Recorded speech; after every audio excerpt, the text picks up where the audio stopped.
স্বামী স্ত্রীর ভেতরে এত গভীর এক সম্পর্ক, একটা রাত্রি কেউ কাউকে ছাড়া থাকতে চায় না, ঠিক না? বিশেষ করে স্বামীদের তো কাজে বাইরে যেতে হয়। স্ত্রীকে যদি বলা যায় আমি এক সপ্তাহের জন্য একটু বাহিরে যাব, স্ত্রীর মনটা খারাপ, কি ভাই ঠিক না? নানান তাল বাহানা, এই কাজটা কি অনলাইনে করা যায় না? তুমি না গেলে হয় না, কাউকে পাঠালে চলে না। তার মানে কি, স্ত্রী আপনাকে হাতছাড়া করতে চায় না, সবসময় কাছে রাখতে চায়। কিন্তু সেই স্ত্রী কিয়ামতের আদালতে বলবে যে তুমি আমার স্বামী, আমার কাছে আসছো নেকির জন্য, আমি তোমাকে নেকি দিয়ে বাঁচাবো। আরে দুনিয়াতে আমার তো বিয়েই হয় নাই, আমি স্বামী পাবো কোথায়? এই কথাটাই বলবে। আমি কখনো বিয়েই করি নাই, তো আমার স্বামী আসবে কোত্থেকে? অতএব তুমি চলে যাও। এর মানে হল কেউ কাউকে চিনতে পারবে না, সবাই সবার থেকে দূরে থাকবে। দুনিয়ার জমিনে আপনার স্বার্থ যতদিন আছে দেখবেন ততদিন আপনার পেছনে মানুষ ঘোরাঘুরি করবে। আপনার পকেটে টাকা আছে তো সন্তান আদি আপনার পেছনে থাকবে, ভাই বোন থাকবে, বন্ধু বান্ধব আপনাকে ঘিরে থাকবে। আপনার টাকা নাই, পজিশন নাই, কোনো ক্ষমতা নাই, তো দেখবেন কোনো মানুষ আপনার পেছনে নাই।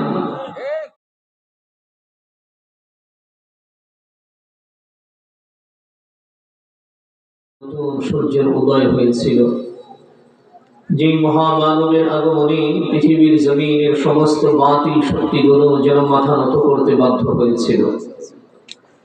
যে মহামানবের আগমনে ধরার বুকে যত নিপীড়িত নির্যাতিত মুসলিম এ মানুষগুলো আবার নতুন করে বাঁচার স্বপ্ন দেখেছিল।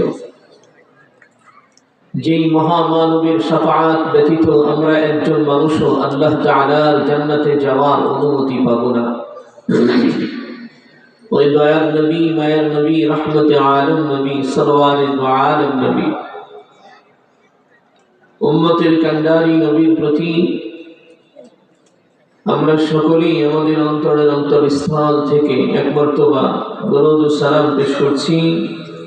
সকলেই জবান খুলে পড়ি সাল্লাল্লাহু, পড়েন পড়েন পড়েন, জবান খুলে পড়েন সাল্লাল্লাহু আলাইহি ওয়াসাল্লাম।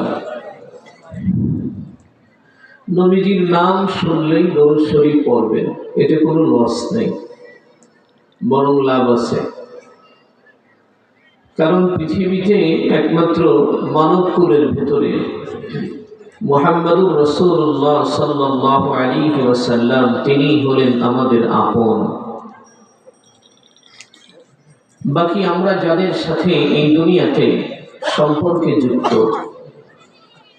মা বাবা, ভাই বোন, আত্মীয় স্বজন, শ্বশুর শাশুড়ি এবং নিজের প্রাণ প্রিয় স্ত্রী, এগুলোর সাথে আমরা একটা সম্পর্কে জড়িয়ে গেছি, তাই না? আমরা হয়তো ভাবছি এই মানুষগুলো হয়তো আমাদের আপন, শেষ পর্যন্ত এরা আমার পাশে থাকবে, কিন্তু না। يوم يفر المرء من أخيه وأمه وأبيه وصاحبته وبنيه। এই ছোট্ট ছোট্ট তিনটা কোরআন কারীমের আয়াতের অর্থ তর্জমা, এর মর্ম যদি আমরা বুঝতাম, তাহলে দুনিয়ার এই সমস্ত সম্পর্কের সাথে আমরা কখনোই জড়িয়ে থাকতাম না। কারণ আল্লাহ তাআলা বলেন যে কিয়ামতের আদালতে এই মানুষগুলো, কোন মানুষগুলো? যাদের জন্য আমরা আজকে পৃথিবীর জমিনে ঘাম ঝরাচ্ছি, রক্ত পানি করে দিচ্ছি, আমাদের মহামূল্যবান সময়গুলো তাদের পেছনে ব্যয় করছি, যার পর নেই পরিশ্রম করে আমরা তাদেরকে খাওয়ানোর জন্য, সুখী বানানোর জন্য উঠে পড়ে লেগেছি। অথচ জানেন কি যে এই মানুষগুলো শুধুমাত্র কেবলমাত্র আমার কবর পর্যন্তই আমাকে সঙ্গ দেবে, কিন্তু কবরে চলে যাওয়ার পরে তাদের সাথে আর আমার কোনো পরিচয় থাকবে না। কেউ কাউকে চিনবে না, একদম অপরিচিত ব্যক্তির মতো আচরণ করা হবে।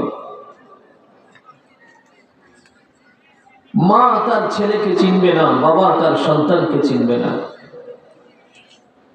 ছেলে মেয়েরাও তাদের মা বাবাকে চিনতে পারবে না, ভাই ভাইকে চিনবে না, দলের কোনো বড় নেতা তার দলের কোনো কর্মীকে চিনবে না।